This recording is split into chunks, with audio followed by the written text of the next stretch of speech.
Welcome to my channel. গর্ভধারণের পরে সবচেয়ে এক্সাইটিং অভিজ্ঞতা হচ্ছে প্রথমবার বাচ্চার নড়াচড়া অনুভব করতে পারা। আপনার গর্ভের সন্তান সুস্থ আছে কিনা এর বড় একটি লক্ষণ হচ্ছে বাচ্চার নড়াচড়া স্বাভাবিক থাকা। বাচ্চার নড়াচড়া স্বাভাবিক না থাকলে বুঝতে হবে গর্ভের বাচ্চা হয়তো কোনো সমস্যা হচ্ছে।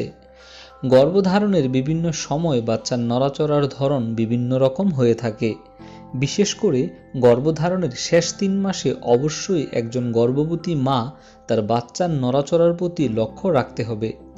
এছাড়া কোনো সময় দেখা যায় বাচ্চার নড়াচড়া বুঝতে সমস্যা হয়, তখন কিন্তু গর্ভবতী মায়েরা বিচলিত হয়ে পড়েন। তো আজকের ভিডিওতে আমি আপনাদের সাথে আলোচনা করব: ১. গর্ভ অবস্থায় বাচ্চার নড়াচড়া কখন শুরু হয়। ২. বাচ্চার নড়াচড়া কিভাবে গণনা করতে হয়। ৩. গর্ভ